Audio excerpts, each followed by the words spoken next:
Oh, love it. All right. Sweet. Everybody hear me now? Can you hear me now? It's not trademarked, is it? All right. Thank you, Ryan. All right. Good morning, everybody. Good morning. Today is not head and spine. Man. Let me grab another cup of Joe. Close that one out. There it is.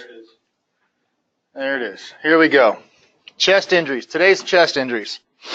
Check your clicker. You might There we go. You're so on it. Holy cow. All right. Chest injuries. Going to be talking about the core, center of the body there. Pathophysiology, assessment and management, blunt versus penetrating traumas, hemothorax, pneumothorax. I'm going to stay in your way. All right. I'll get out of your way. You're bigger than me. Talk about all this kind of stuff. Thanks, Chief. All right. Introduction. I'm Mo, and I'm a paramedic. Just kidding, but seriously. All right. Thoracic injuries are common and severe injuries. Injuries interfering with the normal breathing must be treated without delay. Okay. So blood from lacerations and thoracic organs, major blood vessels can collect in the chest and cavity, obviously causing further complications. Air can collect in the chest and prevent the lungs from expanding. Gun safety and education is kind of a big deal. We're not really going to get into that a whole lot, but as part of the prevention strategies for some of these chest traumas, sports training and using of seatbelts, which obviously everybody here listening, we all use our seatbelts all the time, right? Sure. Thoracic trauma accounts for a significant number of injuries and fatalities each year. 1 of 4 trauma deaths is the direct result of thoracic injuries. Motor vehicle crashes account for a majority of patients with blunt thoracic trauma. And a lot of that's going to be from not wearing their seat belts and impacts with various objects within the vehicle. Little anatomy review. Thoracic cavity extends from the lower end of the neck all the way down to the diaphragm. That's the thoracic cavity. The mediastinum is the center region of the thorax, which is going to include the major vessels, lymphatic channels. It's going to have the trachea, mainstem bronchi, the paired vagus and phrenic nerves, esophagus, and of course the heart. That's all within the mediastinum. Contents of the thorax are partially protected by the ribs, connected in the back to 12 thoracic vertebrae, connected in the front with the intercostal or the costal cartilage. So in the front, it's connected with the costal cartilage. In the back, it's connected directly to the vertebrae. And then we all know within that, between the ribs, we have that intercostal space. Intercostal muscles and diaphragm are main muscles of respiration. Feels like I'm missing a slide. Where'd it go? Oh, that's it. So, kind of back up. So, muscles of the thorax. So, muscles of the thorax help protect underlying organs, provide necessary movement for breathing. The intercostal muscles and diaphragm are the main muscles for respirations. Trapezius, rhomboids, and the latissimus dorsi, which are going to be on the back, protect the vertebrae on the back. Covers for the framework for the posterior thorax. So if you look, I don't know if the book has the pictures of the muscles, but it's actually, so you have that the trapezius, which is of course the kind of the back of the neck, back of or top of the shoulder here, and that actually connects down in kind of almost like a triangle formation all the way down to lower part of the lower part of the back, or I'm sorry, mid part of the back, the lower part of the thoracic. It actually comes all the way down into here. Underneath that is is the rhomboids. The rhomboids are connected underneath, and then the trapezius dorsi is the traps. Or I mean, sorry, the lats. The lats come around and cover the sides. Latissimus dorsi. And then, of course, on the front of the chest, we have for the muscles the pectoris, the pecs, pectoralis majors. There we go. Yep, there we are. Okay. Trachea is the middle of the neck. So we know that. Trachea is the middle of the neck. Lungs occupy the entire thoracic cavity, except for that mediastinum. And remember that mediastinum is those major vessels, the heart. So that mediastinum basically separates the two lungs within the thoracic cavity. Esophagus enters the thorax via the thoracic inlet and travels through the posterior of the chest, connects the pharynx superiorly with the stomach and the abdomen. Diaphragm forms the inferior border of the thoracic cavity and the superior border of the abdominal cavity. So that's again, back to the muscle, basically that diaphragm in the bottom is kind of has an arch.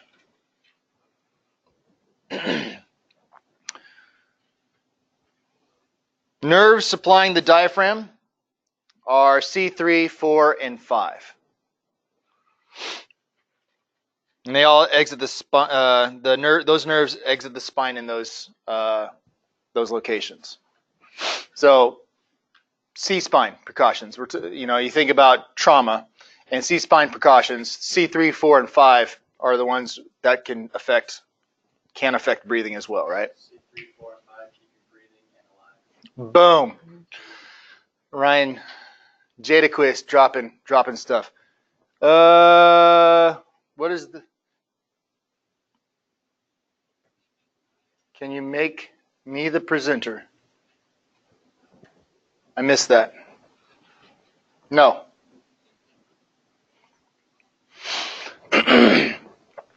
Ventilation occurs through expansion and contraction of the thoracic cage. Intercostal muscles between the ribs contract. Diaphragm contracts and descends, causing that negative pressure. Exhalation is the intercostal muscles and the diaphragm relaxing. Tissues move back to their normal positions. Blood is delivered through the pulmonary circulation to the capillaries adjacent to the alveoli. That's where oxygenation is occurring.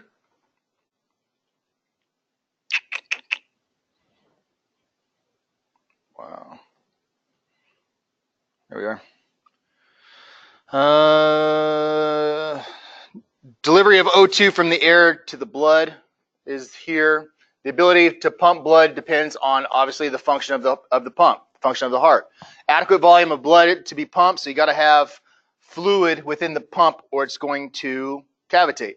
Lack of resistance to the pumping mechanism, so that all affects how well we can get blood flow, oxygenation delivered. Cardiac output is the volume of blood delivered to the body in 1 minute. So that's a term that will end up being on a test somewhere. So cardiac output is the volume of blood delivered to the body in 1 minute. Ventilation, another term, is the process of removing carbon dioxide. Chemoreceptors are the sensors that respond to the chemical fluctuations and are located in two major body locations. Rising levels of CO2 are mediated mainly through the influence on the central chemoreceptors of the brainstem. So those chemoreceptors, I think we could get into like peripheral chemoreceptors later as well. So a little diagram, respiratory alkalosis results from hyperventilation. So respiratory alkalosis, so their pH is elevated, right?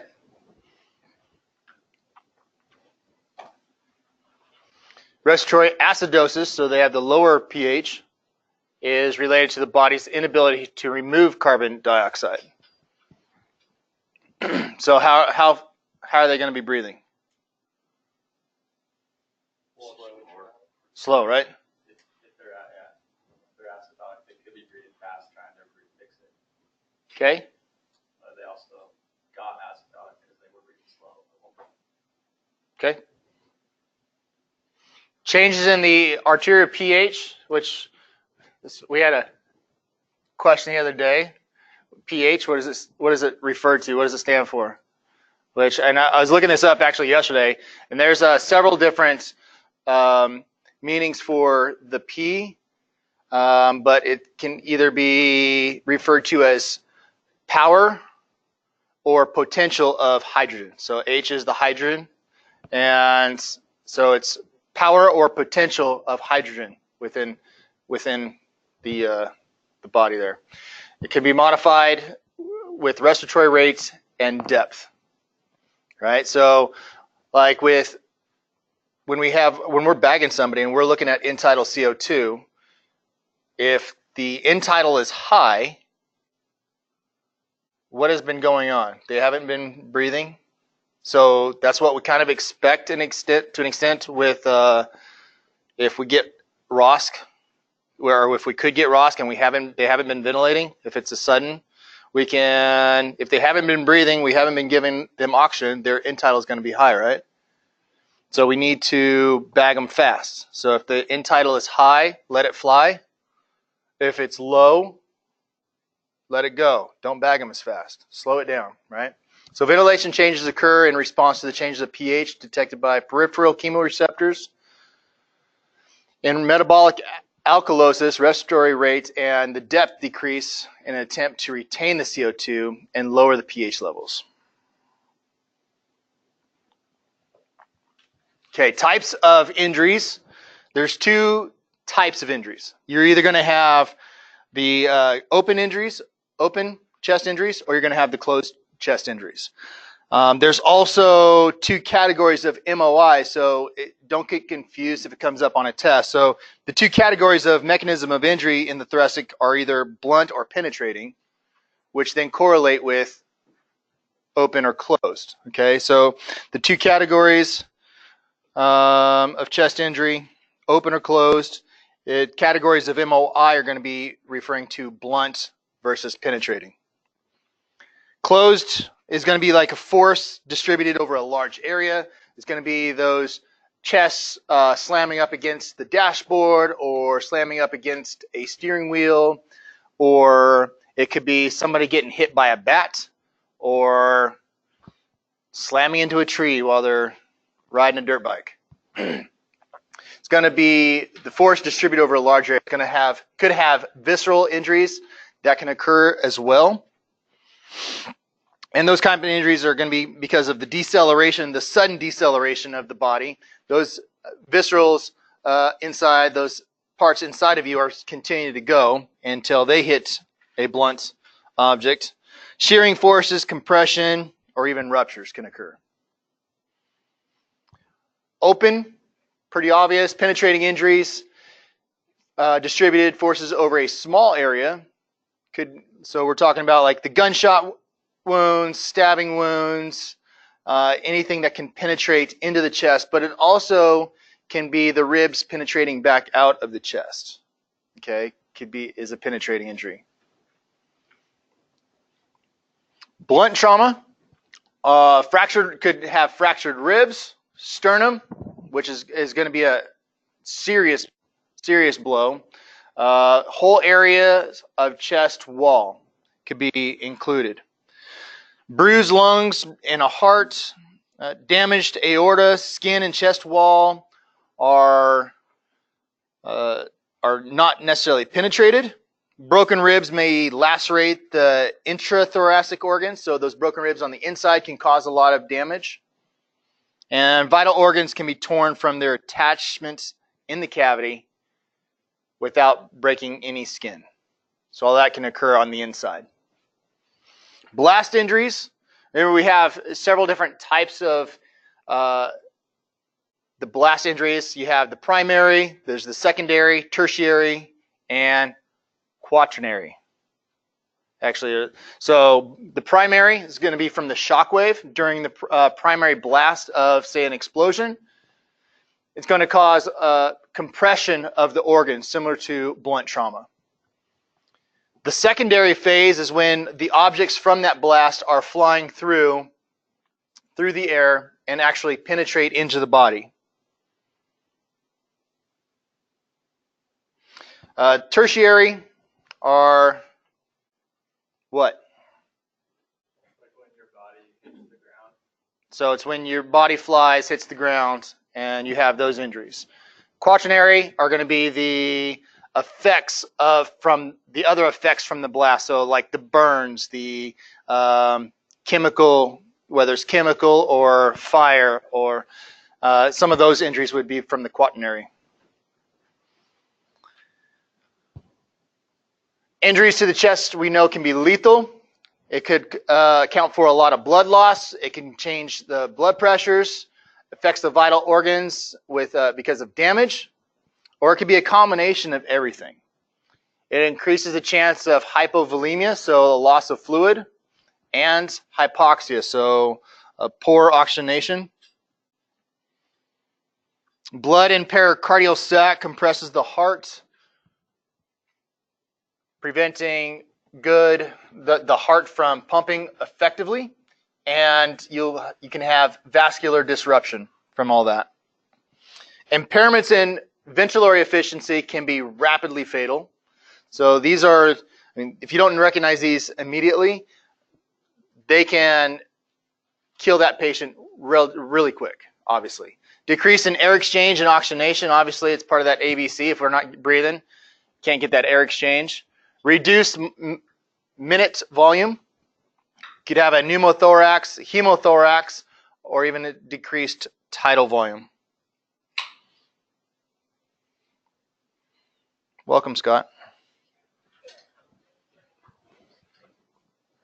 Atelectasis, alveolar collapse, preventing use of the lung for ventilation and oxygenation. So understand that word. That's what it's referring to, is the alveolar collapse. Well, the alveolar collapse preventing use of the lung. So it's atelectasis is going to be that collapse. So whether it's that portion of the heart, the lung, that section of the lobe is collapsing, significantly reduces the surface area available for the gas exchange. Bruised lung tissue may produce marked hypoxemia, and disruption of respiratory tract prevents that oxygen from reaching the alveoli.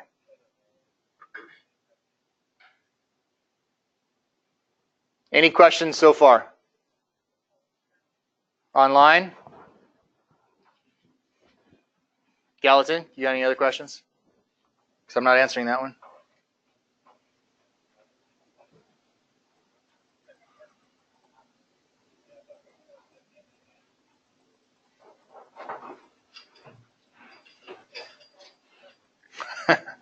Cool.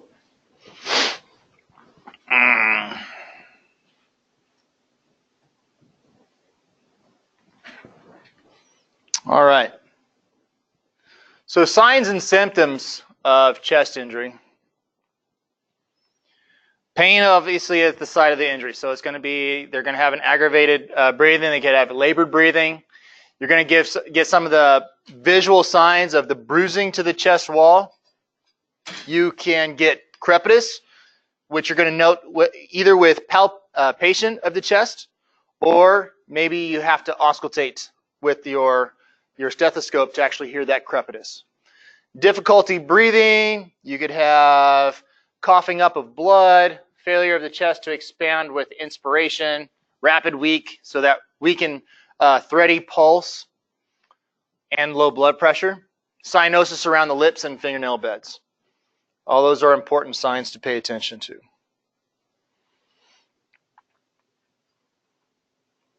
Any changes in breathing after chest injury is an important sign. So this patient we'd probably consider as a sick patient and critical. So we're going to be rechecking things, say, every 5 minutes. Inadequate breathing would be considered fewer than 12 breaths a minute. So slow respirations, which they could have slow respirations because they're kind of guarding. They're getting that slow respirations and slow and labored. So they're taking maybe a deep breath, but it's slow. They could have really shallow and fast respirations. So those are going to be those respirations that are greater than 20. And so they're going to be shallow and just taking little bitty breaths. And a lot of that's because it could be just because of the pain that they're experiencing. But it's something that you need to make sure you continually monitor and look for changes, whether it's getting worse or all of a sudden it's markedly slower, which would be significantly worse. Dyspnea is caused by airway obstruction, damage to the chest wall, improper chest expansion, lung compromise.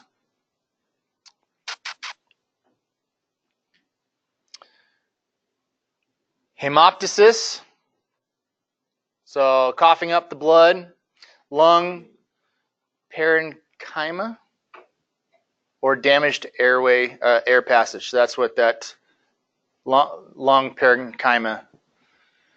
Blood may enter the bronchial passage, which is going to cause them to, now they have blood fluid in their lungs, are going to cough that up, so you can experience that. And of course that blood is going to be bright red. Presence or absence of a pulse, kind of a bad thing, right? Either means that you just can't feel it because of hypotension. So they could have a rapid, weak pulse, so weak and thready. And the hypotension signs, with hypotension signs, are signs of hypovolemic shock. Where am I at here?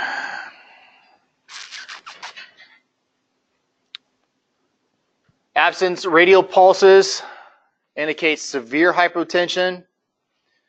We've had a couple instances where we've gone to some care facilities, and I was on one where they didn't feel a pulse, started CPR, and when we got there, they had what they called ROSC, but the patient was severely hypotensive.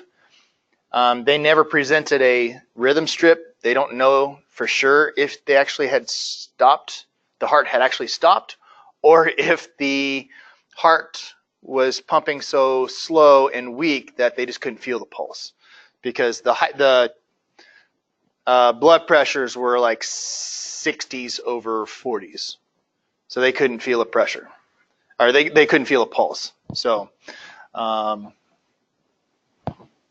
just consider it. We're still going to do crushed chest if we can't feel a pulse. Tachycardia may indicate compensatory shock or hypoxemia. So they're not getting enough oxygen, and they're compensating. It's going to cause that heart to race.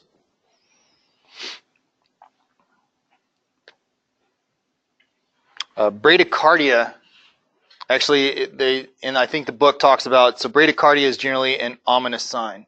So at this point, if you get bradycardia, they're inside the big circle of the toilet bowl, circling down. They're in that final little funnel probably of the toilet bowl. Changes in blood pressure, hypertension, increased sympathetic discharge. It varies with the nature and extent of injury. Hypotension is going to be your could be hypovolemia, relative hypovolemia, or even late signs of shock, so late shock. Narrowed pulse pressures indicates increased pressure on the myocardium, so increased pressure on the heart. Narrowing of the pulse pressure, so your diastolic and systolic are starting to get closer and closer together. Loss of peripheral pulse during inspiration suggests it could be pulsus paradoxus or even cardiac tamponade. So there is during inspiration, the heart can be affected as far as the rate. Typically, we don't notice that. Hypothermia from neurogenic shock due to spinal cord injury. Diaphoresis and pallor accompany peripheral vasoconstriction. Cyanosis is a sign of inadequate respirations. Many signs and symptoms occur simultaneously. Signs resulting from chest injury require prompt transport and aggressive treatment. So get in there with some IVs and give them a healthy bolus of fluid and diesel. So all this boils down to, you got to do a good patient assessment. Understand what's going on. You're going to size up the scene. This is referring typically to the top of the National Registry skill sheet. So ensure BSI, scene safe, use appropriate PPE, make sure you know how many patients you're dealing with, because it's obviously going to affect how you treat different patients. Because you're going to need to possibly perform triage if you have multiple patients. Request additional resources. Consider need for spinal immobilization. Form a general impression. Is the patient sick or not sick? What's their level of consciousness? Are they having difficulty speaking? Can they indicate several problems? So if they're not really talking, it could be because of head injury. It could be because of hypoxemia. It could be because they're in shock. So what's going on? Perform a rapid scan. So this is when you go in there, you're looking at the patient, you've getting that general impression, you perform a rapid scan. You're looking for obvious signs of injuries. You're looking for the knife sticking out of the neck or the knife sticking out of the chest. You're looking for the appearance of blood. So you're looking for that gross hemorrhage. Is there a pool of blood around them, or are they spurting out blood? You're looking for the difficulty breathing. You're looking for the colors of their skin. Do you see signs of cyanosis around the mouth, the nose, the hands, the core of the body if they're trauma naked? You're looking for the irregular breathing. Is it breathing fast? Is it breathing slow? Is it going through those waves of respirations? So they're breathing fast, slow, fast. It looks like AFib of respiration. Are they breathing abnormally fast? Do you hear them grunting as if they're kind of guarding with pain, having guarding respirations? Are you looking at the chest rise and fall? Can you tell that the chest rise is rising and falling? Are they breathing deep enough for you to see that they have chest rise and fall? And if they are, is it symmetrical, or is one side moving and the other side is not? Or do you have a section of chest that is moving the opposite direction of the rest of the chest? You're looking at the accessory muscles in the neck while breathing, extended and engorged jugular veins. So these are all what you're doing with your rapid assessment as you walk up.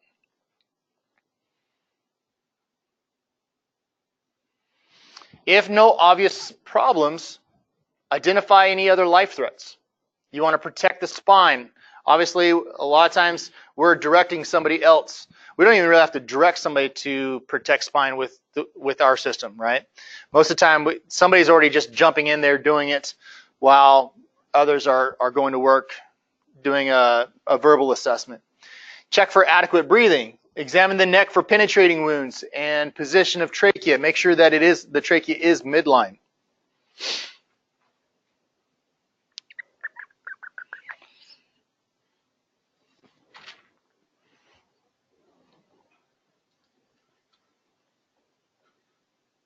Yeah, all right. Inspect for DCAP BTLS, deformities, contusions, abrasions, penetrations or punctures, burns, tenderness, lacerations, and swelling. Make sure that you have equal expansion of the chest. Obviously, with burns are burns of the chest, right? That can be a very serious thing because it can affect ultimately the expansion of the chest. You're looking for retraction, so you're looking for the muscles to retract down. Like I said, you can, maybe it wasn't you guys, maybe it was, during patient assessment, you know, the retractions, like you can tell somebody who has had COPD their entire life, and when they're 70, 80, and they've been struggling, they have those retractions where underneath the collarbone, it looks like you can pour a couple ounces of fluid because it's just so retracted down. So you're looking for those retractions.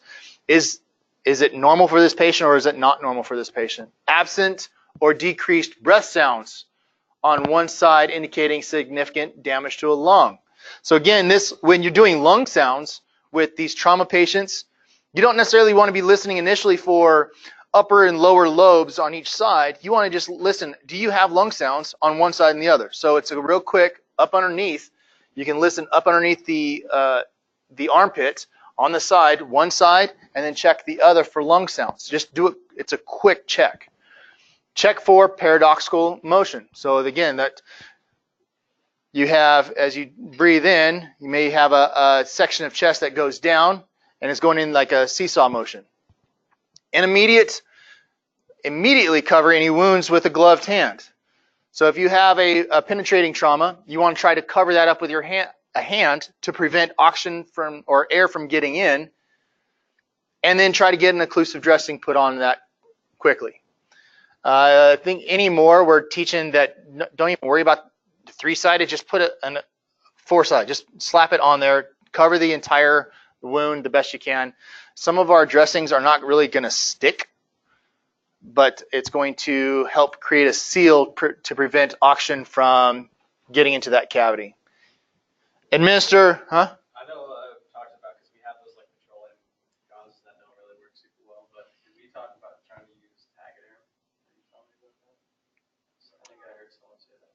I've seen it. I've seen it used. I mean, in videos, I haven't seen it locally, but I just don't know, like everyone, you know, everyone's like, yeah, just using occlusive dressing, but when it's time to actually fix a second chest wound, what are you gonna do? you're going to use you're going to use what you have. You know, with the RTF kits, and we're talking about chest trauma, penetrating trauma. We have high fin chest seals. Some of those newer chest seals that we're getting with the RTF gear actually has a better adherence to skin, even through blood and sweat. It actually helps it adhere to the skin, because some of those other ones that are out there, like our petroleum, they're going to slide around, right? That petroleum gauze should help create a seal. It should kind of stick to the skin in a way. It's not going to be like sticky, like an adhesive, but that petroleum gauze should help create a seal. That's ultimately what we're trying to do, is create a seal to prevent air from getting into that hole. You know, other methods I've heard, tape and the plastic wrapping from the saline bags. Not necessarily, I mean, use what you got, but right now, you know, in this system, we have petroleum gauze, we have the high fin and halo chest seals. Those are what we have in this system right now. And typically all the QRUs and the ambulances, first line is the petroleum gauze. That's what they've given us. So use that and make the best of it. Any other questions, comments online? Okay. Administering oxygen via non-rebreather mask, 15 liters a minute. Important. Depending on your trauma, I mean, you might, maybe a nasal cannula at 4 to 6 liters may be appropriate at this time. It kind of depends on your situation, what you rapidly have available.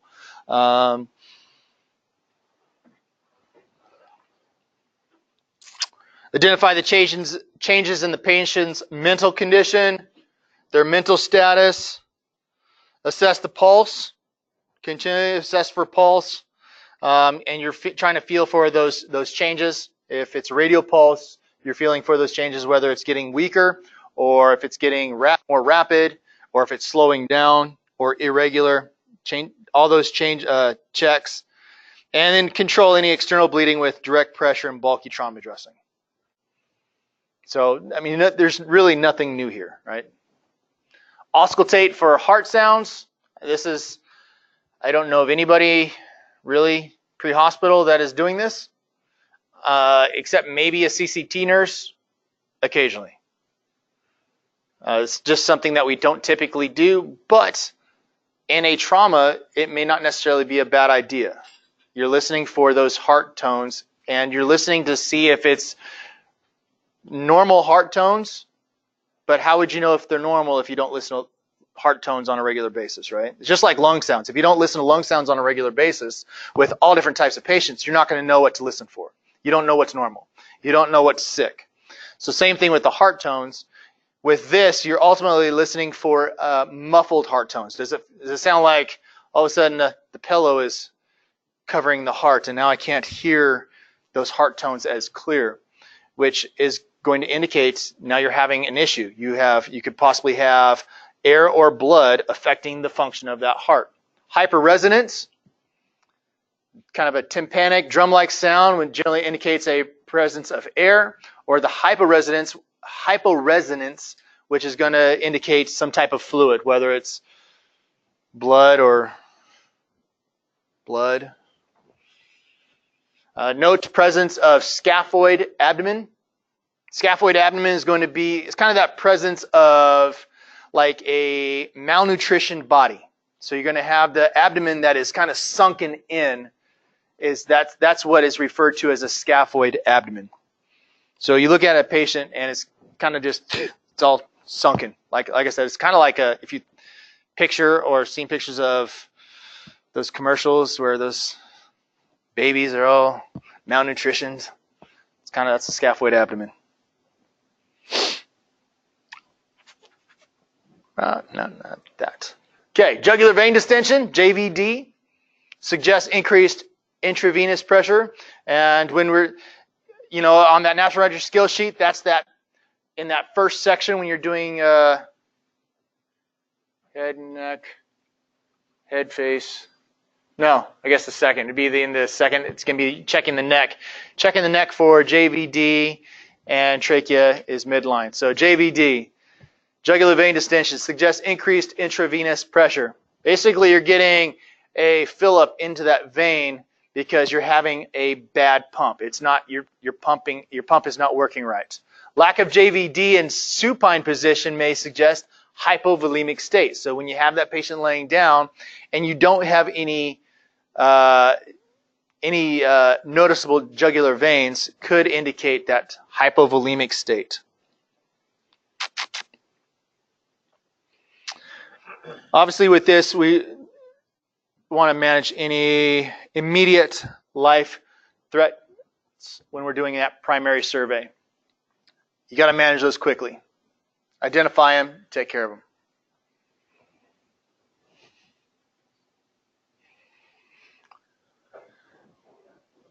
History taking, you may or may not be able to do a history taking with that patient depending on their presentation. So you're going to try to get it the best you can from that patient or others standing around. What happened? What was the mechanism of injury? What occurred? What caused that injury to happen? That particular presentation of the illness. What is their chief complaint? With this, ultimately, we want to pay attention to their chief complaint because this can change throughout their treatment and care. You want to inquire about difficulty breathing, chest pain, associated symptoms, nausea, vomiting, history of cardiorespiratory disease, use of a straight if they're in an MVC. So did they use their seat belt or did they have airbag deployment? You're going to be trying to figure out any other medications that they use because this could change the way you treat the patient possibly. Obviously with this, you're looking for any allergies to medications. Try to get that information out of the way quickly, the best you can, because should this patient get worse and start crumping on you, they go unconscious, they stop communicating, now you're not going to have any of this information. Obviously, sometimes that makes our treatment a little bit easier. Investigate the associated signs and symptoms, and you're looking for the pertinent negatives. You're looking for things that maybe you would expect but are not there. The associated shortness of breath. Do they have it or they don't? You know, if they don't have it, you're kind of narrowing down what is not wrong with the patient. You're looking, they don't have rapid breathing, or if there's no absence or abnormal breath sounds, or no areas of deformity or abnormal movement. So you're looking for, you know, they don't have crepitus, they don't have flailed chest, they don't have the scaphoid abdomen, they don't have unilateral breath sounds or chest movement. So these are kind of important things to help narrow down. Obviously, it's important for that documentation piece. Try to get a sample history. Complete a basic evaluation of signs or symptoms, allergies, medications, pertinent medical. We know this, right? Respiratory or cardiovascular disease, their last oral intake. Again, I think with trauma, it doesn't matter so much for us, but obviously, if this patient were to go to surgery, it is what it is. It's not like it was a scheduled surgery. Okay, so the surgeons are going to do what they got to do to manage that. Identify the events leading up to the emergency. Because this is kind of what's important with this, right? So you are responding to a trauma, but was it a medical emergency that ultimately causes trauma? That's good to know. That's actually kind of important, because if you don't treat that underlying medical condition that caused the trauma, this patient could crump on you while you're managing the trauma injuries.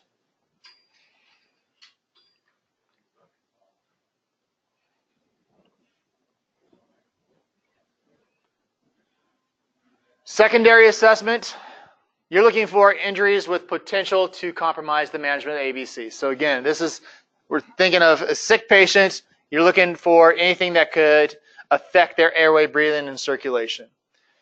In cases that it's an isolated injury, you want to just focus on that injury and that patient's chief complaint. But again, make sure that you're paying attention, because that complaint, if you fixed one thing, you might find out that there's something else that's going on. Looking for any body region and focusing on that body region that is affected. And obviously for this class, we're talking primarily of the chest. Looking for ecchymosis, so the visual signs of bruising and other evidence of trauma while assessing the skin. So abrasions, swelling, looking for all that kind of stuff.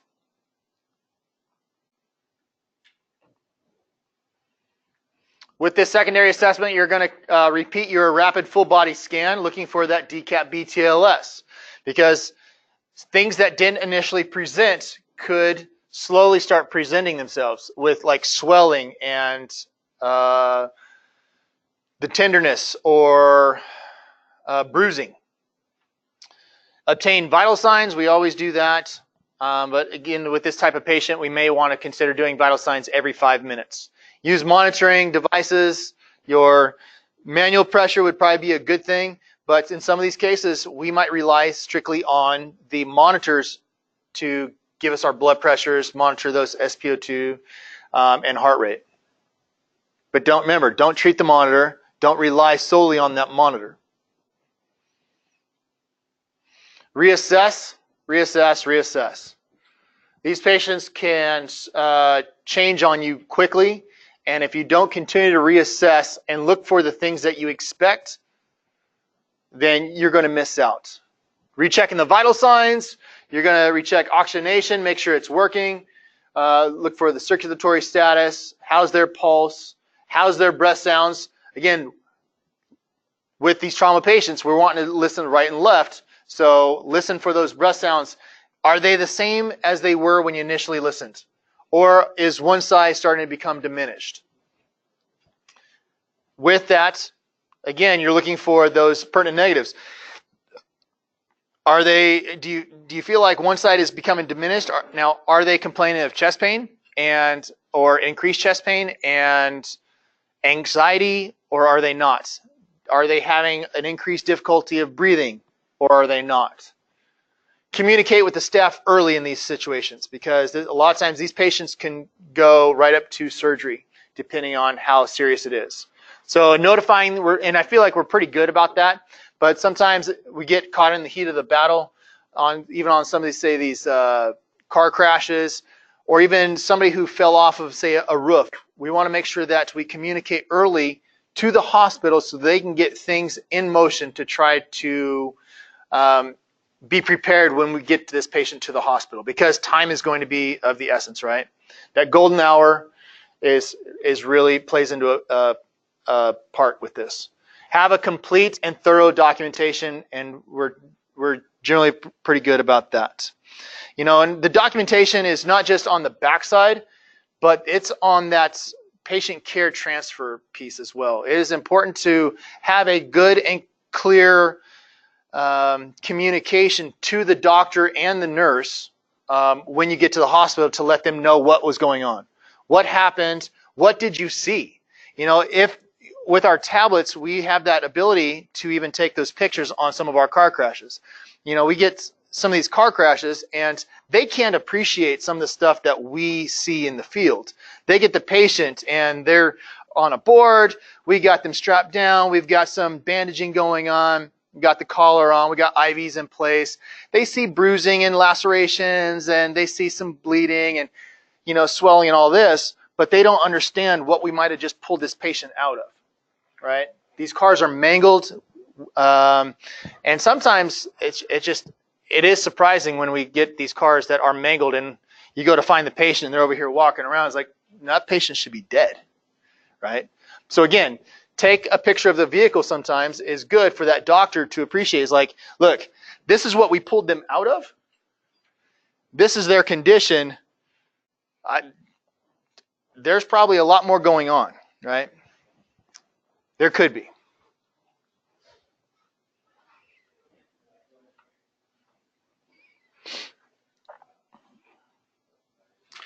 Stabilizing the ABCs is important. Evaluate the airway, continually evaluate the airway. Evaluate the respiratory status while maintaining cervical spine immobilization. Again, with these patients, when we go to open an airway, it's that scissor action, right? Jaw thrust, not necessarily a head tilt chin lift. Administer high flow oxygen. And with the airway, we want to be careful because if we're managing C-spine, they have them on a backboard, and some of these trauma patients, they get sick, they get nauseous. We want to be ready to reposition them and suction should these patients start vomiting. High flow oxygen, avoid increased work of breathing and pain. You want to treat for shock, be aggressive with that, and provide rapid transport. So it's that bolus of IV solution and a bolus of diesel as the signs of hypoperfusion increase.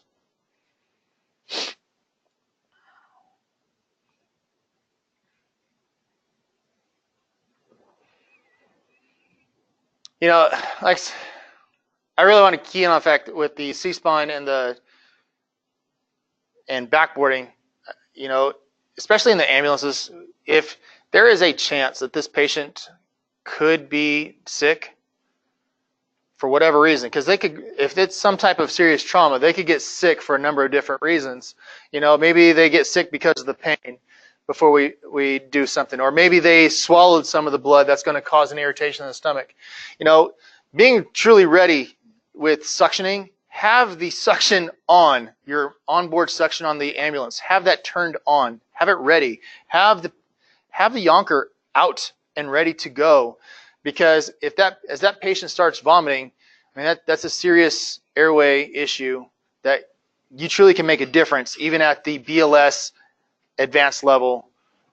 It doesn't necessarily have to be a medic, right? Doesn't have to be ALS. This is ABCs. This is a BLS skill. Yes, Taylor. Yes. Establish at least one large bore IV administering, and we had this discussion the other day. What is your bolus of fluid? What is your IV solution bolus? 250 is a fart in the wind. It is a fart in the wind. The book talks about a range of 250, I think, to 500. We talked about we were talking about it at the station the other day. But 250 is a fart in the wind. And think about this. 200 milliliters per kilogram, a 220-pound patient is 100 kilograms. That's 2 liters of fluid as a bolus, right? That's 2 bags. A lot of us, most of us can handle a bag easily without having any other effects. Maybe a little slight increase of urine output, but 2 liters of fluid is a consideration with these patients. So how fast are you going to be able to get a 2 liters into the patient with one large bore IV? Depends on what the large bore is, right? Is it a 16 or is it an 18?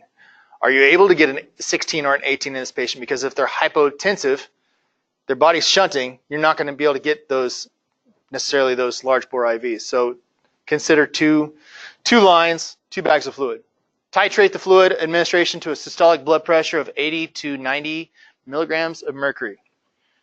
So that's going to come up on a test eventually, your fluid titration for systolic blood pressure. With this, that is kind of a standard to look for, because we don't want, for these patients who are potentially bleeding, we don't want to put extra demand on the heart. We don't want to try to bleed them out any faster by increasing their blood pressure up too high. All we're truly trying to accomplish with this is organ perfusion. Organ perfusion, right? So we're trying to get that MAP of 65 or greater. And 65, so if you think about that, a MAP of 65, and we've talked about MAP before, I believe, we mentioned it, right? So 65, so if you think about a 90 over, say, I think 52 or 54 is about a MAP of 65. So if you think about that, 90 over, say, 52 is about a MAP of 65. That's why we're trying to get to 90 systolic. The goal is for organ perfusion.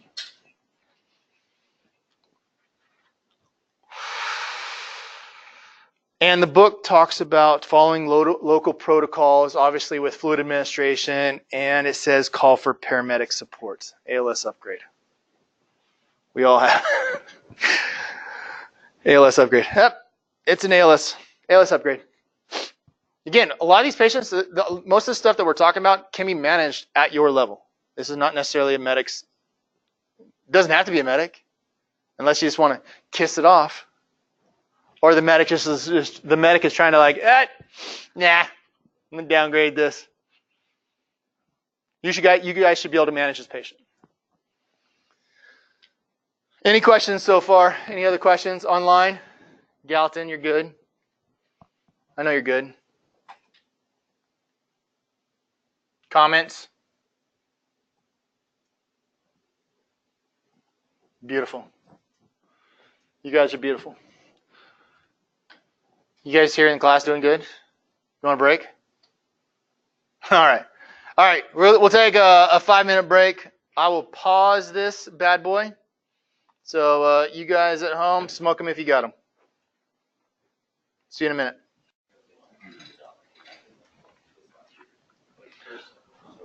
All right. Welcome back. Welcome back. That was only like a 5-minute break, so it's perfect. Good break. Alrighty. So we're getting into the pathophysiology assessment and management of some specific injuries now. We're halfway there, maybe. So upper 4 ribs are very well protected by the clavicle and the scapula. So the scapula is on the back, right? Clavicle on the front. Fractures in this area of these ribs indicates a very severe mechanism of injury. These fractured ribs may lacerate the lung surface and can cause some subcutaneous emphysema. So you're going to get that crackling, like that Rice Krispies in the skin when you palpate.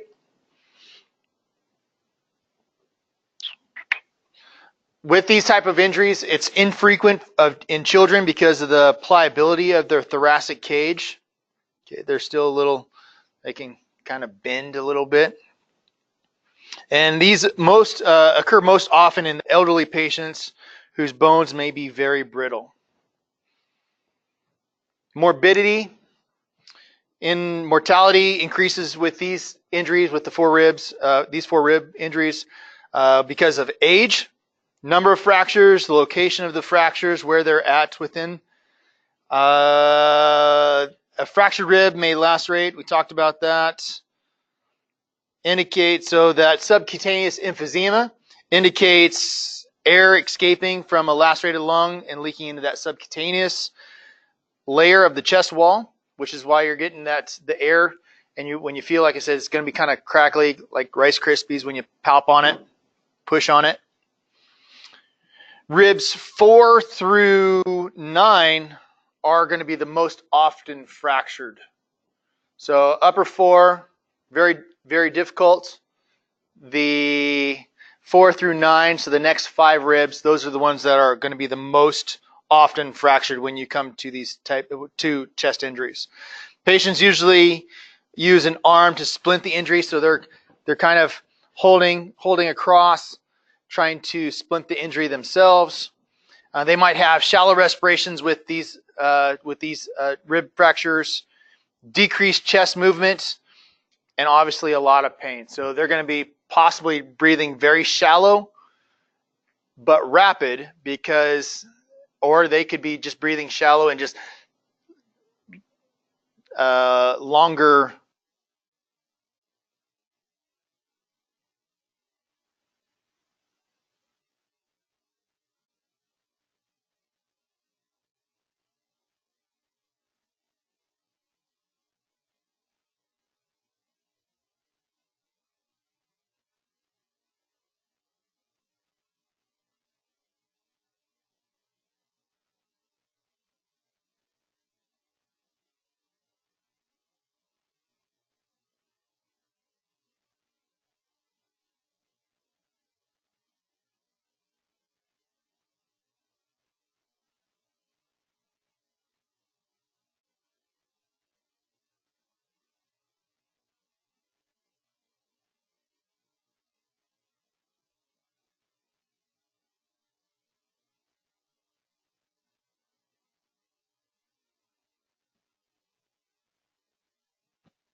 Am I back? What was the last thing you heard, Coulter? Nope. Hold on. All right. Pause. Now it says dead battery. All right. No, you're good. Yeah. What was the last thing you heard me talking about? UTI of the lung?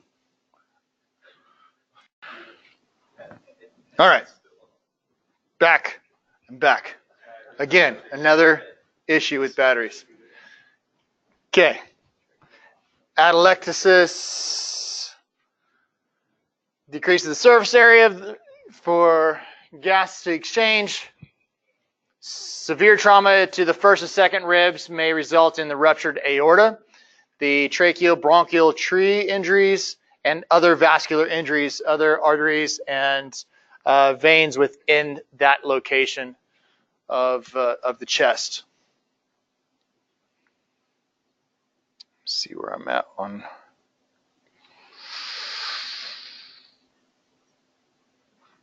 Okay. So that's the first and second ribs. The lower in the ribs, so obviously, and this kind of goes back to pathophysiology or science or whatever. So remember, in the lower section of the left side of the chest, any injuries there with the ribs can cause a puncture to the spleen or lacerations to the spleen. Injuries with ribs, fractures over in the right-hand side can cause additional injuries to the liver, because that's where your liver is. Multiple fractures lead to the atelectasis, hypoventilation, inadequate cough, okay, and pneumonia.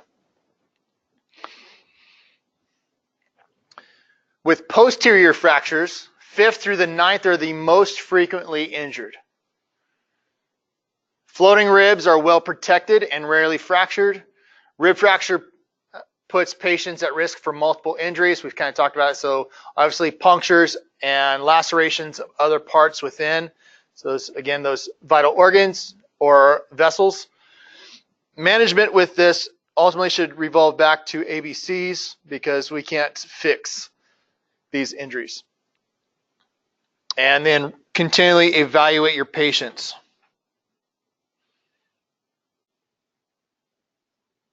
So these patients will report localized tenderness, pain on breathing. We're talking about those posterior injuries. As they breathe, if any of you have ever fractured a rib or even had a rib pop out on the back, it's freaking painful. And sometimes with those ribs, when they pop out, it's due to poor lifting technique. You might go to somebody who thinks they've broken a rib, but it's just a dislocated rib. And it's something that occurs a lot of times when a lifting and twisting at the same time action is going to dislocate those ribs, typically in that 5 through 9 area as well. And those hurt. They hurt really bad, and they can affect breathing. They can, so somebody doesn't want to breathe very hard because of the pain. Every time they breathe, whether it's a dislocation or a fracture, it's separating. And if it's a fracture, those sharp ends are going to continue to cause trauma. Management is going to focus with ABCs and supportive care.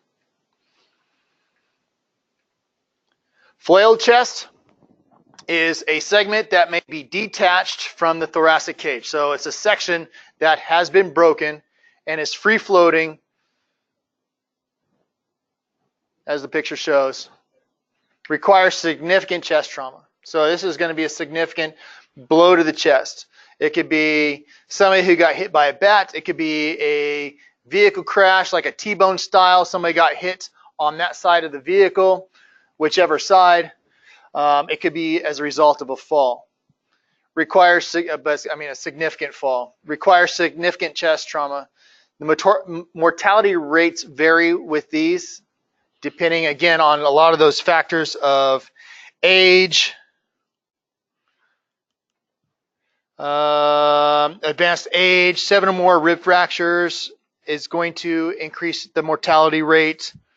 3 or more associated injuries, shock, and also head injuries as another part of trauma because of the mechanism of injury. The floating rib, flailed chest injuries don't allow for adequate oxygenation. That's what's going to end up happening. Respiratory failure in patients with a flailed chest generally results from other associated injuries. They may lead to pneumothorax, hemothorax, pulmonary contusions. You want to expose this patient, open up there, get them trauma naked, look at the chest, see what's going on, looking for that decap BTLS, things that are going to be obvious visually, but then you're going to be, again, palpating and then auscultating for those signs. Management is assess need for positive pressure ventilation, administer oxygen. So typically we're going to be giving them supplemental oxygen, whether it's a nasal cannula or a high flow O2 with a mask, 10 to 15 liters a minute. But some of these patients, depending on their mortality rate, other like age factors, other injuries, these patients we might have to bag. But we want to be very cautious with that we're not creating additional injury. If there is a puncture causing a pneumo, we're not making the pneumo worse. So we want to be very cautious. Restricting chest wall movement is not recommended. So don't sit on them. How do we treat flailed chest? What is a common treatment? Bulky dressing, right? So it's so supplemental oxygen, but then also bulky dressing to apply pressure to that location to support it, and then wrap them. But when you wrap around that chest, if you use, say, a rolled Curlex or rolled gauze, you don't want to have it so tight that it's restricting the movement. So it's ultimately what it's kind of referring to. I think reading in the book about their studies, they're going away from splitting it now just because it's been affecting ventilation. So as far as the treatment is going now, at least in this little words of wisdom thing, they're going away from the So if you didn't hear that online, Jadaquist is talking about what the book is referring to as far as we're tending to go away from splinting with bulky dressing. I think, and it does come back to making that too tight and restricting the rest of the chest wall movement.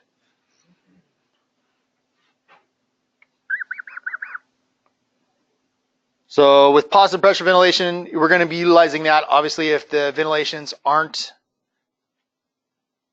adequate, the patient's own. All right, now, sternal fractures, ouch, may result in pulmonary and myocardial contusions. So bruising, flailed chest, and other injuries. Sternal fracture, I mean, that's a significant trauma to the center of the chest. Presents localized pain, tenderness over the sternum, along with crepitus on palpation. Tachypnea, so rapid breathing is common with this injury.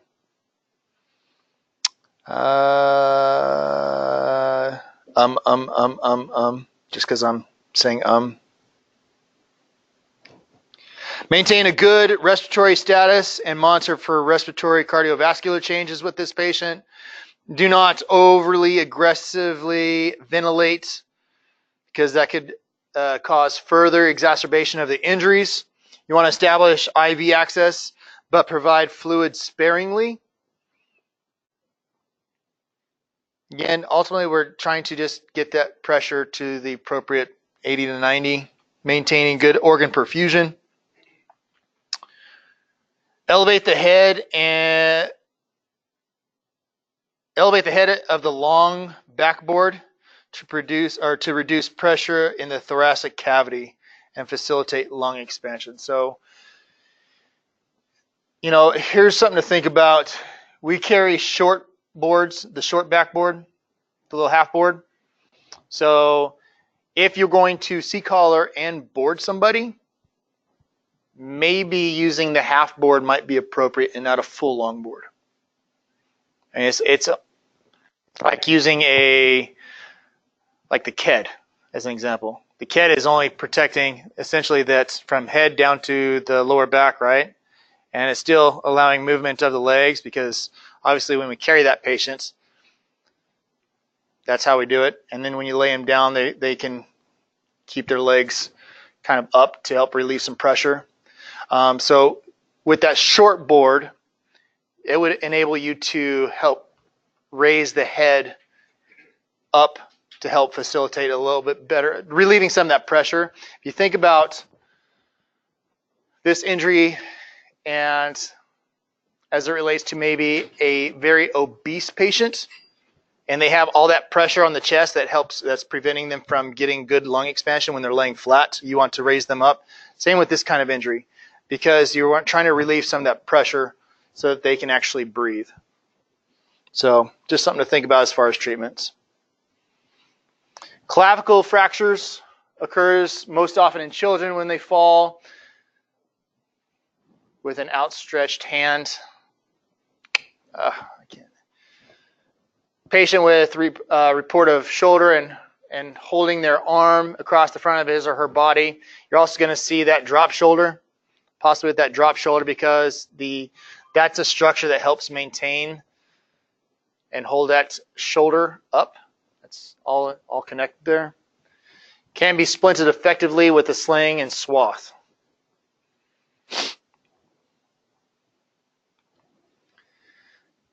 Commotio cordis. So this is when you're getting that direct blow to the center of the chest.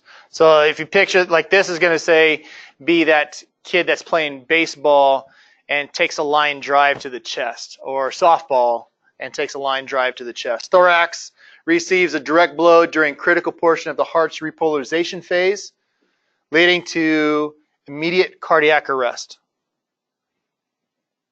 So it is like doing cardioversion without synchronizing to the heart. Basically, that's kind of what's going on. They get that blow.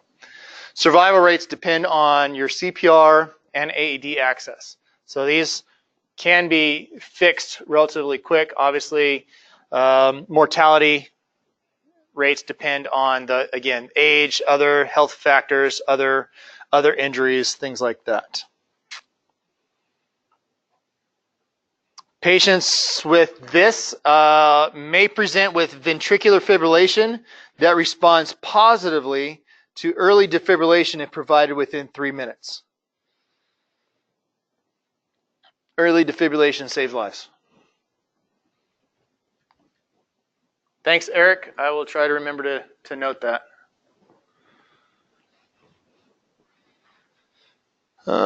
Simple pneumo is when air enters through the hole in the chest wall or a surface of the lung as the patient attempts to breathe. There's going to be an escape of air into that thoracic cavity, causing the lung to shift, not allowing it to expand, which is going to prevent alveolar oxygenation, that respiration, the ventilation, and ultimately leads to more critical things.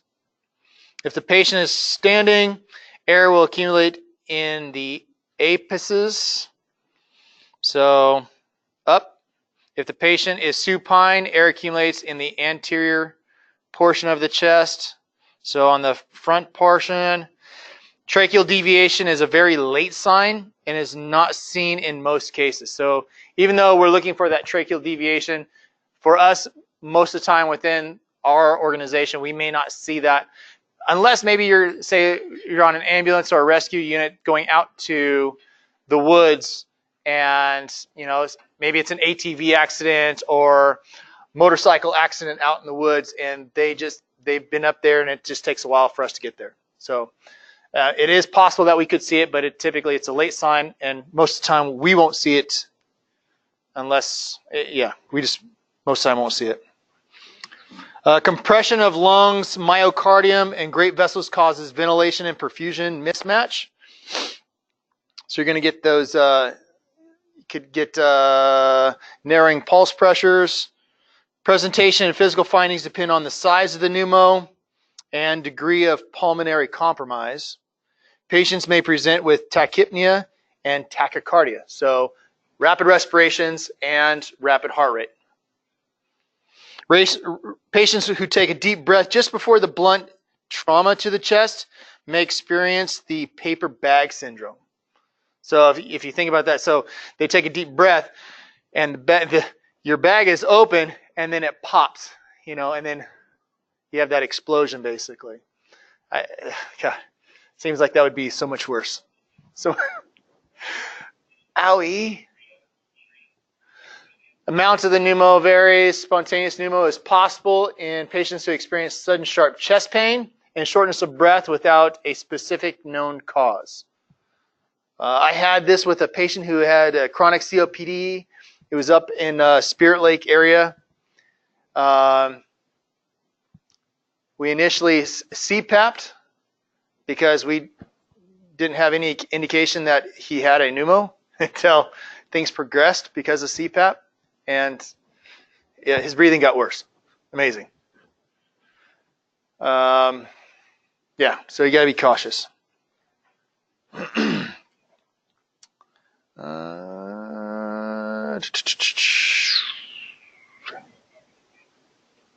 Chest wall movement decreases, pressure increases. Hyperresonance can be detected with percussion. So doctor taps on the chest. Listen for that percussion. Immediate covering of the wound with an occlusive dressing, or your hand ultimately, and then an occlusive dressing is treatment. And we'll just skip that last bullet there. No. Call for, paramedics should be involved with this because potential of cardiac dysrhythmias or a tension pneumo. And we're potentially going to dart this chest, or simply with this, we want to actually consider burping the chest, right? So if things start getting worse, you try to burp the chest, open up that occlusive dressing to try to get some of that air to escape. But a needle thoracentesis is needle decompression is possibly what this patient might need. Oh, wait. That's a simple pneumo. That's without a hole in the chest. Right. Can't burp that one. It's on the inside. My bad. So open pneumo, that's the one we can burp. Open injury to the chest wall allows communication between pleural space and the atmosphere. It's going to look for its easiest route, the path of least resistance. That's what the air is going to do. Limits development of negative intrapleural pressure and collapses the part of the lung. Hypoventilation results from increased pressure and decreased lung surface area for gas exchange. Hypoxia occurs as less oxygen is available for gas exchange. It's science.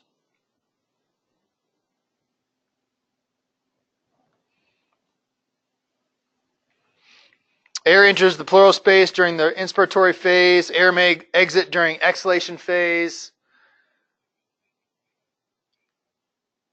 and may remain trapped. Direct lung injury may be present if lung parenchyma was penetrated. The vena cava may become kinked, decreasing preload and cardiac output. Kinky. Sucking chest wound. Sound may be heard on inhalation. So as they take a deep breath or take a breath, you might actually hear the sucking chest wound.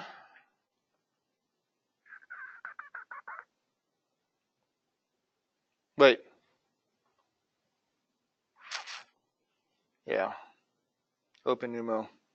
Sucking chest wound. Open or penetrating wound to a chest is often called a sucking chest wound. Tachycardia and tachypnea increase in relation to level of respiratory distress. So they're going to become more tachycardic, faster respirations as things progress. Subcutaneous emphysema is possible, and you're going to get a decrease in breath sounds. Signs of hypovolemia, and you could have signs of cardiac arrhythmias.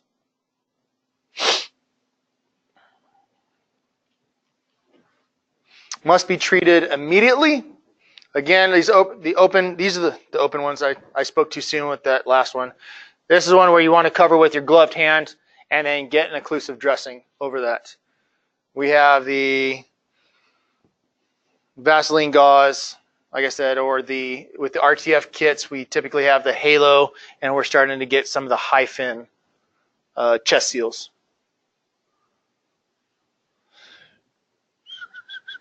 The book, I think, still actually talks about securing on 3 sides with the sucking chest wound. Right? Yeah. Sure. When using an occlusive dressing, you want to make sure you record the type of material you use. Obviously, this is going to go to our documentation piece. Whether 3 or 4 sides were actually sealed. Any changes noted in skin color, vital signs, breath sounds, level of respiratory distress. Burping the dressing if patient presents any signs or increase of distress. And if you have a open chest wound, if you have 1 hole, you should always be looking for a second hole. Whether it is a second entrance or it's the exit, right? Maybe the first one you saw is the exit wound, and you need to roll that patient over to find the entrance wound. Whichever. If you find one, you should be looking for multiple. Expect to find multiple.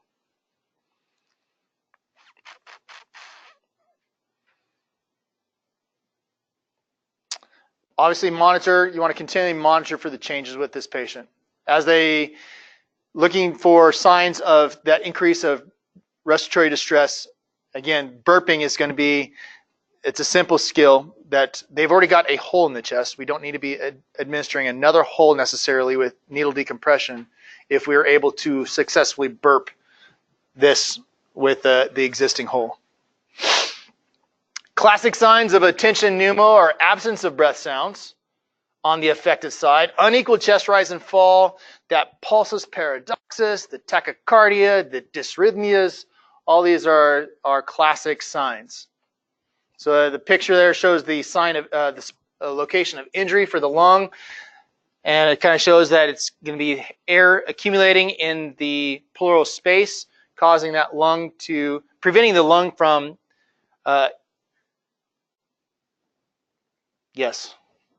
filling with air. It's going to compromising that lung, which ultimately is going to continue shifting as the air builds up, is going to continue to shift that heart and prevent that heart from actually getting a good squeezing action, causing your dysrhythmias.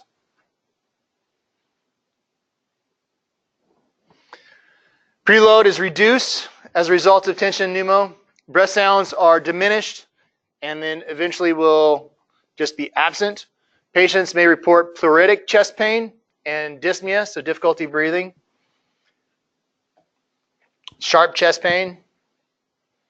And you want to focus on your ABCs, managing that airway, supplying supplemental oxygen, IV, be ready for continued support.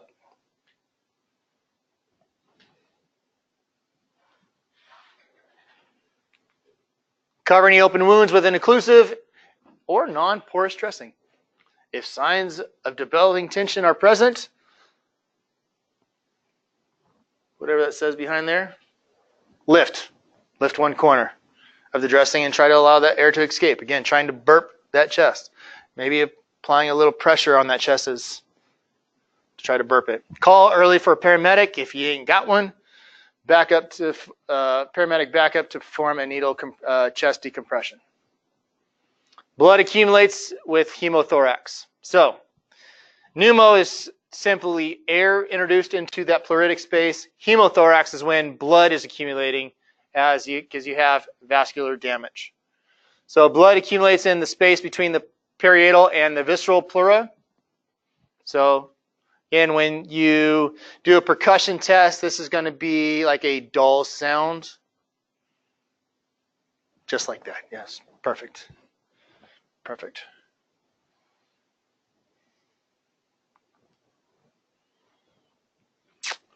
With this, you're going to get the diminished lung sounds. It can be as a result of tears of the lung parenchyma, penetrating wounds that puncture heart and major vessels within that mediastinum. Again, that's the area that separates the two lungs. Blunt trauma, deceleration, so that shearing force where the vessels can shear. With the major vessels shear as the body comes to a sudden and complete stop. Rib fractures and other injuries to the lungs can also cause this injury. It's a life-threatening injury. Life-threatening. Massive hemothorax is accumulation of more. So this is where maybe understand this as what is classified as a massive hemothorax. It's accumulation of more than 1,500 cc's of blood within that pleural space. Presents signs and symptoms of shock because now they have lost 1,500 cc's of fluid. That's a lot of fluid, right? Bag and a half. Decreased breath sounds in affected side can lead to decompensated shock. So if you picture a bag of fluid, a bag and a half, so one of our IV solution bags and half of that filling this space, that is what that's a lot. I mean, that's like that entire space, pretty much. So that's massive. It's massive. Huge. So it can lead to decompensated shock. So signs and symptoms, the tachypnea, tachycardia, breathing difficulty, respiratory distress, hypotension, narrowed pulse pressures. Remember, that's where the systolic and diastolic are getting closer and closer together. Pleuritic chest pain, so that sharp chest pain with inspiration. Pale, cool, moist skin, dull on percussion. Won't sound like that. Decreased or unequal breath sounds when you're listening. Flat or distended neck veins. So again, when we go back, this is why when you listen to lung sounds, why it would be important to listen from the left and the right underneath the underneath the armpit, because as you can see in the picture, I mean this is going to shift if this patient is upright. So listening here, although you might hear diminished sounds, it would be better to listen from here and under here to actually get a good idea of lung sounds, whether they're equal.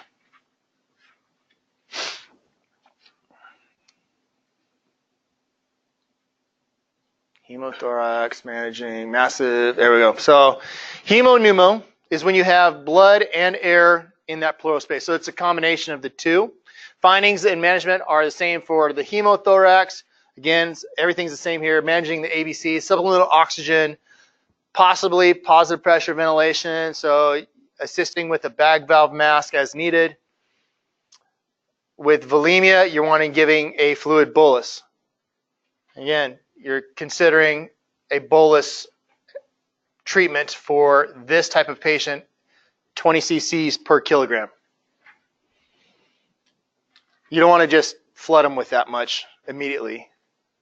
Not that it's possible, but maybe going 400 or 500 at a time and reassessing lung sounds, blood pressure. If you think about, so if you go back to your flow rates with the needle catheters, Ryan Jadaquist, so 18 gauge catheter, how fast? Like 105 per. So 18 gauge catheter is going to allow about 105 cc's a minute of fluid. That depends on your vasculature, the patient's vasculature, but it's going to allow 100 cc's a minute. So an 18 gauge catheter, in order to get a full liter, 10 minutes, right? So a 20 gauge catheter is going to take you about 12, 13 minutes. One line for a full liter of fluid. So just be cognizant. How much fluid are you trying to give? How quick are you trying to give it for your fluid boluses? 16 gauge catheter, I think it's about 200 cc's a minute. So now we're getting down to 5 minutes for a full liter of fluid, okay?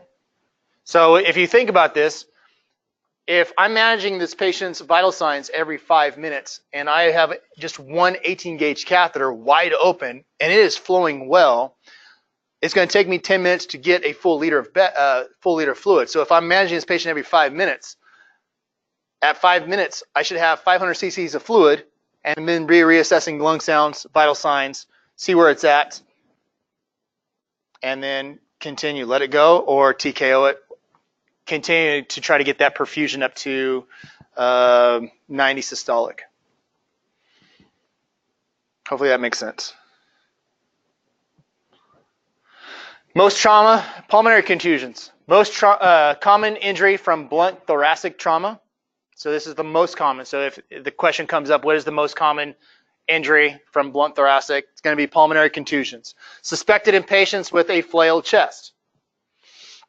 Imperative to maintain a high index of suspicion based on the mechanism of injury. Again, this is going back to what are you seeing as far as that mechanism? What are you seeing, or what is that patient or the bystanders telling you as far as what happened to cause this injury?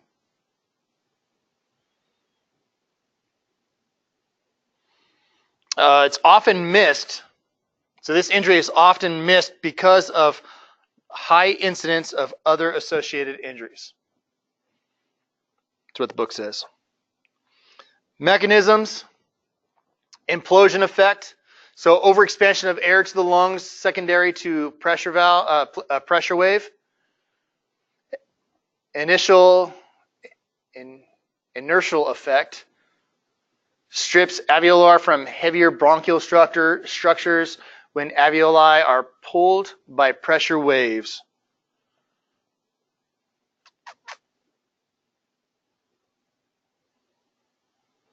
So the implosion effect is a result of rapid excessive stretching and tearing of the alveoli. That's what it says, yeah.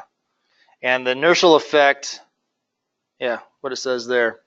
Then there's the Spaulding effect, which is the liquid gas interface or exchange is disrupted by the shock wave. So your three different effects. Alveolar and capillary damage cause interstitial and intra-alveolar hemorrhage. Hypoxia and carbon dioxide retention lead to the respiratory distress, dyspnea, tachypnea, agitation, and even restlessness. So they're going to have that restlessness, the anxiety. Auscultation may reveal the wheezes. They could have rhonchi or rales. Be a diminished breath sounds in the affected area. Treatment for this is basically going to be supportive. Nothing really groundbreaking here. Give only a small amount of IV fluid to improve the cardiac output as needed. You don't want to put an excessive demand on the heart by giving too much fluids with this. Cardiac tamponade is also known as pericardial tamponade. It's when the blood gets into that the sac that surrounds the heart. It's that protective sac.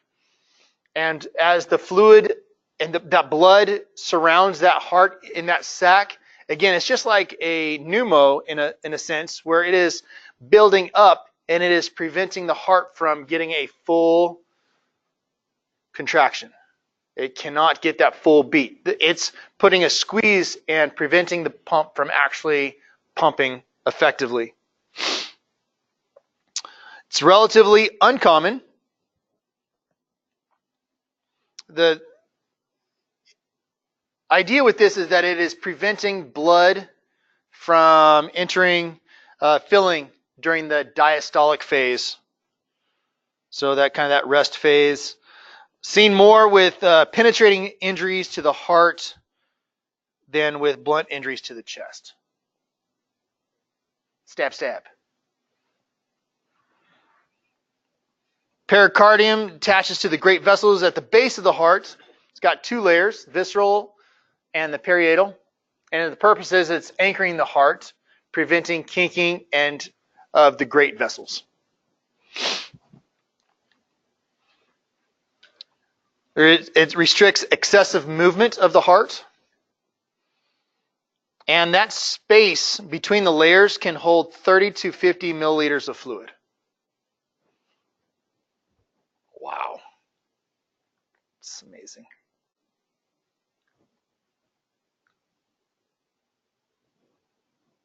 Did I say that? I did say that. No. Fluid amounts as small as 50 milliliters can cause reduction in cardiac output. Reduction in cardiac output is hypoperfusion, hypotension.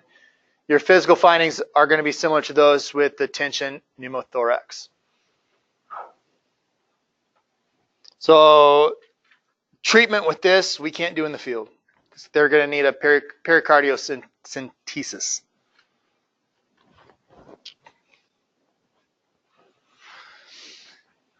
Assess, manage ABCs.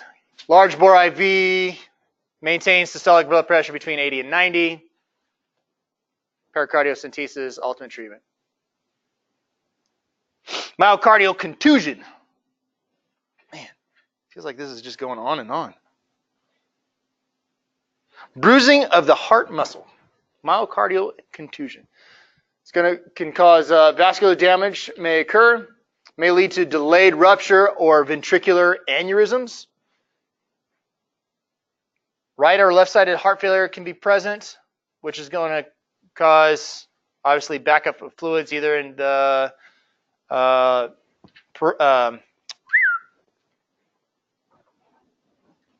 Yeah, those things. Legs, body, or it's going to cause a backup of fluids into the lungs, causing further breathing difficulties. Clinical signs may vary based on the area of the injury. Associated injuries with this are going to be obviously fractured ribs. Sternal fracture is possible. May present with retrosternal chest pain. May or may not show external signs. So you just may not see these visual signs as you're doing that trauma strip. Crackles or rails may be heard when you auscultate the lungs. Pulse rate is irregular. Provide supportive care. Assess for JVD. Pulmonary edema. Call for paramedic backup early is what the book says. ALS upgrade. Carefully monitor for rapid deterioration. Expect this patient to deteriorate rapidly. Just expect it. So when you're listening for the crackles and rails, so this a lot of times this is going to be back on your secondary assessment. When you go back to reassess the patient, the initial left and right and left lung sounds. So if I'm assessing lung sounds, checking for just if they're present and are they equal. Like I said, for trauma, I'm going to listen under the right and left armpit, high up, just to see if they are present and equal. When I go back to reassess, this is when I do try to do the different quadrants of the lungs. So I'm going to listen uppers and lowers on each side. And then this will give you that ability to look for those crackles or rails. A myocardial rupture is going to be an acute perforation of the ventricles, atria, intravascular septum, intra-atria septum, chordae tendineae, and papillary muscles and the valves. Chordae tendineae, those are awesome. They look so fragile when you actually, I don't know if you've ever actually got to see one, see the open heart, if you guys get an opportunity. So a lot of these are your portions of the heart. And the chordae tendineae, basically, those are those tendons basically that help with the valves. And they're just little white strands. They look so fragile, but then when you can strum them like a guitar string. I don't know what notes you get out of it, but you can strum them.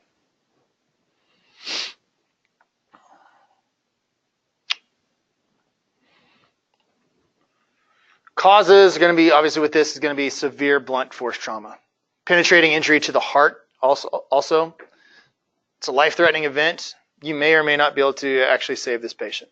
They need a surgeon quickly.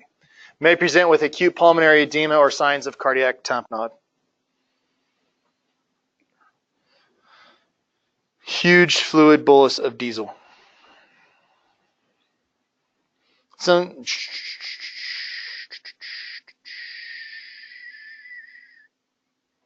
okay. Traumatic aortic rupture. Aorta, top part of that coming off the top of the heart there. Aorta is injured at fixed points due to shearing forces. And these are when we see, again, this is when that body comes to, it was a rapid deceleration. So high-speed accident, MVC. We had one up, I think there's been a few, but I remember being on one 4th of July pass. Guy on a four-wheeler came around the corner and hit a barrier, the gate that wasn't supposed to be closed. He got up after crashing, had a nosebleed, got to the side of the path, the road, sat down and died. He was dead before. I mean, there was no saving. These type of injuries, a lot of times, we're not going to be able to save them. Yeah, it's pretty significant. Assessment findings could include, though, retrosternal and intrascapular pain, difficulty breathing, difficulty speaking, hoarseness or stridor, ischemic pain of the extremities, upper extremity extension or upper extremity hypertension with absence and decreased strength of femoral pulses. and systemic murmur, or systolic murmur. So if you're listening to cardiac tones. It's a rapid transport, and do your best at supporting ABCs and treating. You're going to be treating shock ultimately. High flow O2, keep them warm, and bilateral IVs. This patient you possibly need to do an IO for if you can't get an IV access. I mean, just think that I'm going to be ready with an IO. Okay. Whew. We have a third of the way there. Yeah, there's no way I could have got the chapter 30 done today too. All right, we'll take another quick 5-10 minute break. Pee break. And be right back.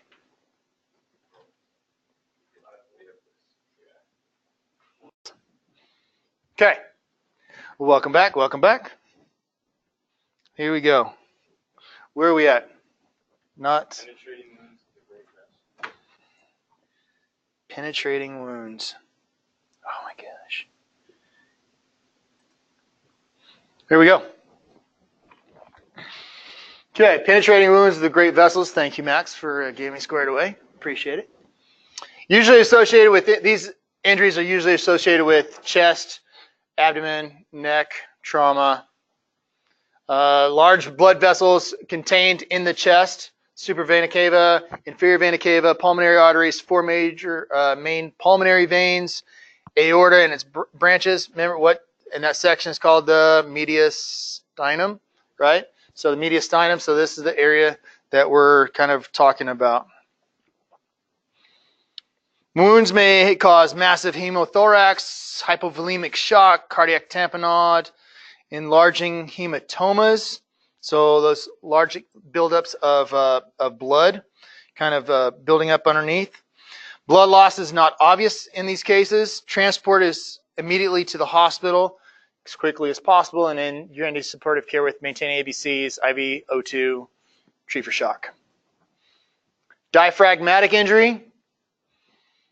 We know, most of us know somebody that's had a diaphragmatic injury from a motorcycle crash. Works over Coeur d'Alene. Don't name names. I don't name names. May be the result of blunt or penetrating trauma. So, this could be that trauma of doing a motorcycle and taking handlebars to the lower portion of the thorax. High pressure compression to the abdomen, leading to an increased intra-abdominal pressure. It can have bowel obstruction and strangulation, which would be bad. Constricted lung expansion, cardiac and respiratory compromise. So you have damage to the diaphragm, which is a major part of respirations, and allowing you to breathe is going to cause some serious lung expansion issues. Injury is separated into kind of 3 different phases: acute, latent, and obstructive. A rare complication is herniation of the abdominal contents into the thoracic cavity. Sounds miserable. Gastrothorax. So increased intrathoracic pressure both compresses the lung on the affected side and compresses circulatory functions. So that's gastrothorax. Some of your signs and symptoms, and these are a lot of these are obviously, if you haven't noticed, are going to be kind of the same because we're dealing with respirations and the lungs and the heart. So tachypnea, so rapid respirations, rapid heart rate, respiratory distress. They're going to have dullness if you decide to try percussioning the location of injury. You're going to have that scaphoid abdomen. Again, that's when the abdomen kind of looks like that malnutrition body. It's going to be sunken in. Bowel sounds in the affected hemothorax.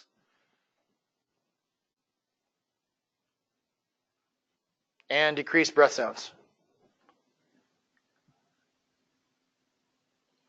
Yeah, that would be best. So you're listening to that lower area, and you can actually hear that kind of that gurgling of like bowel sounds. If you ever listen to bowel sounds, it's kind of like that fluid and gases moving through the little portions of the intestine.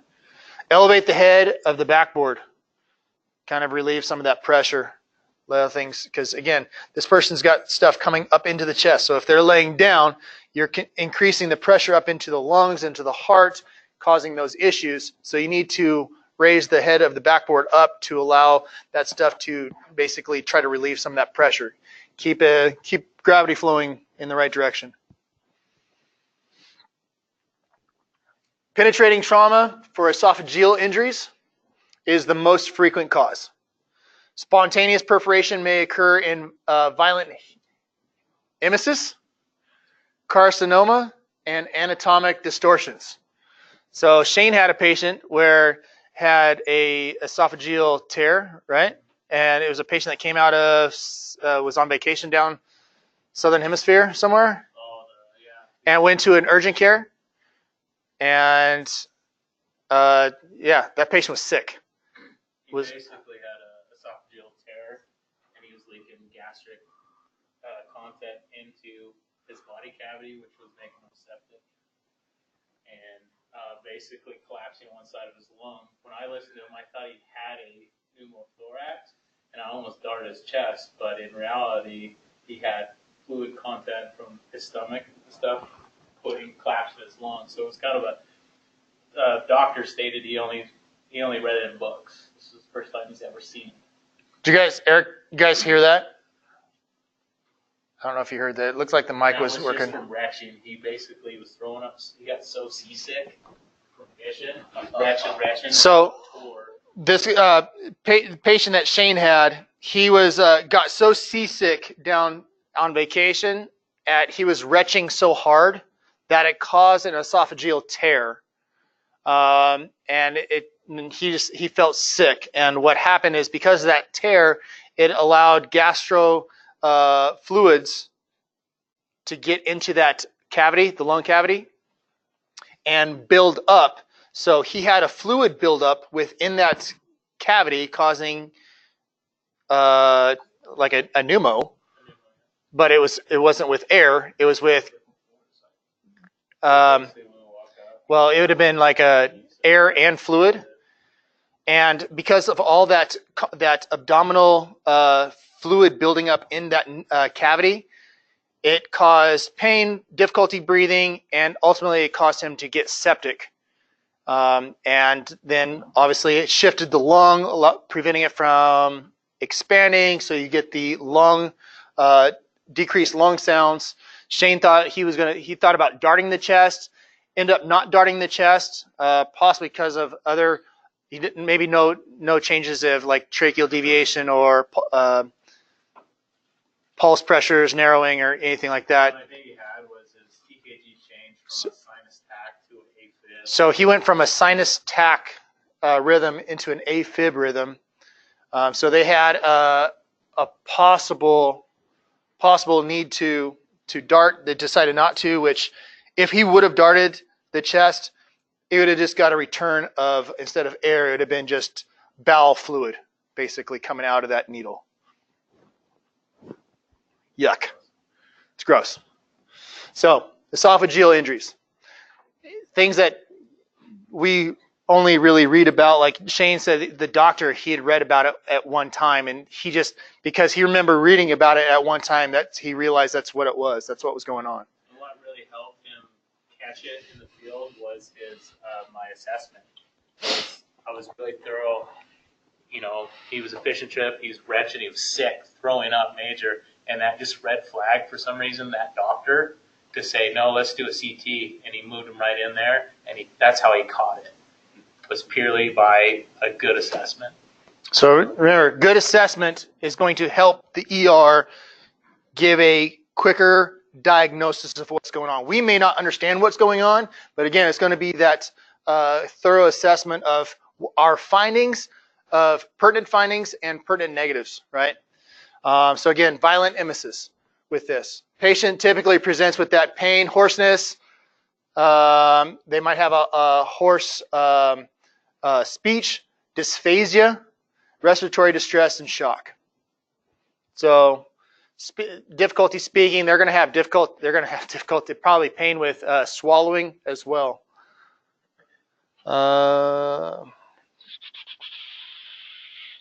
Sweets. Thanks, Shane. Well, thanks for remembering. I forgot about that. Signs of cervical esophageal perforation. So it's going to be on the back side of the esophagus. Local tenderness, subcutaneous emphysema, and resistance of the neck on passive motion. Okay, so that's going to be more on the back side, and so you'll possibly get the subcutaneous emphysema more on the upper back, lower neck areas, or even across the back of the neck.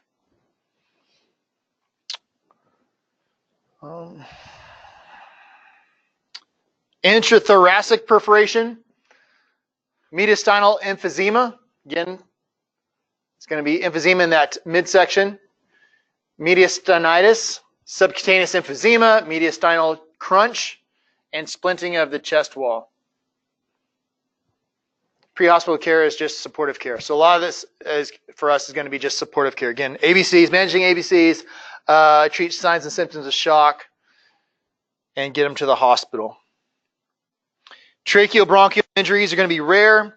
Blunt, caused by blunt or penetrating trauma, has a high mortality rate. Site of injury is often close to the point of attachment. Allows for rapid movement of air into that pleural space. Some of the findings, again, a lot of this, again, is going to be the same. So rapid heart rate, rapid breathing, massive subcutaneous emphysema. So you're going to have that Rice Krispie feel as you palp that skin, as air is getting into that the subcutaneous area. Difficulty breathing, you're going to get into that respiratory distress. Hemoptysis, so that coughing up of blood. Signs of tension pneumo. So tension pneumo, you're going to get those narrowing of pulse pressures. You're going to start getting that patient having that anxiety. And they could also have hoarseness as they try to talk. Early recognition with this is huge, and rapid transport is key. Again, supporting signs and symptoms, managing ABCs, and just continue to treat that patient treat the symptoms that they exhibit. Traumatic asphyxia is going to be sudden severe compression injury of the chest. Produces a rapid increase in intrathoracic pressure. Force squeezes the chest. The blood backs up into the head and neck, causing jugular veins to engorge, capillaries to rupture. So this is a patient that, when you look at them, they're going to be like flush from neck up. They could be very flush. The skin's going to be kind of could be red. It's a little bit different than like the cardiac collar. So your normal redhead, right?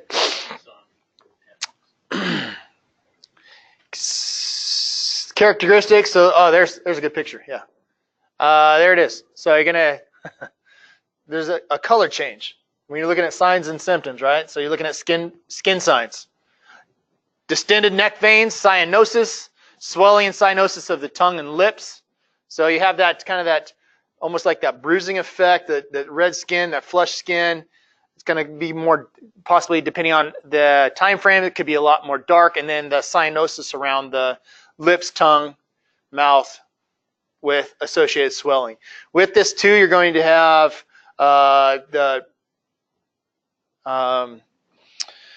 could have the conjunctiva could have ruptures within the conjunctiva. Hypotension occurs when pressure is released. Early recognition and rapid transport. Treat the symptoms. Let's see. Yeah, so ocular hemorrhage may be mild. So that's the subconjunctival hematoma, or it can be extremely dramatic exophthalmos. Big words. Just remember when you treat these patients, airway, right? ABCs. I mean, you look at that guy laying there, what was your first thought to do? Yeah, like C-spine, ABC, simple stuff, right? So whether or not we can treat the traumatic asphyxia, we can still do basic stuff, right? Midline, try to get a midline, try to support that C-spine, large bore IV, and hospital. We're not going to really fix his engorged veins and stuff. We'll attempt to do some things, but in all honesty, he needs a surgeon. All right, if you didn't hear that online, so like Shane was just adding, it's like, again, just key on the fact this is managing ABCs, manage the airway. We can't fix the problem. We cannot fix this problem. We can just manage the ABCs and get them to the hospital. What? There it is. So obtain IV access, 2 large bore IV lines, and move them on. So how the patient I saw, I've actually had this patient. He got Hold on, Shane. Hold on. Let me get over here. You can talk. So then the guys online, they can hear you. So I've actually had this traumatic asphyxia, and what happened was it was at a dock worker, and he fell in between. They fell off the dock. He slipped and fell in between there and the truck was backing up and crushed him like that. And so he had his whole diaphragm and chest crushed, and he was like, I mean, just like that. He looked like he was difficulty breathing. We moved him again. I did strictly BLS on him. I did maintain his airway, got him to the hospital. Obviously, I mean, he needed a surgeon. So just remember, when you're dealing with these type of patients, sometimes BLSing it out is the way to go.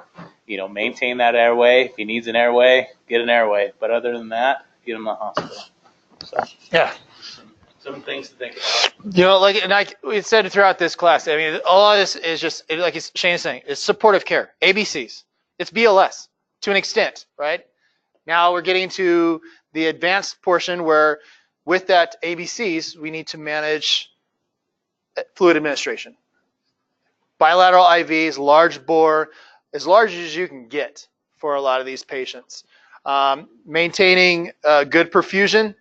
And again, and I can't stress this enough, we're not trying to flood the patients with fluid. We are trying to manage organ perfusion, trying to get the systolic up to that 90 range, which again, like I said, trying to manage, that's kind of a key number to try to maintain organ perfusion. We are trying to prevent further damage for systemic shutdown, okay? Multi-organ dysfunction syndrome, MODS, we're trying to prevent serious and further injury, because a lot of these patients, it's not the initial thing that kills them, it's some of the stuff that happens from lack of treatment that's going to ultimately kill them.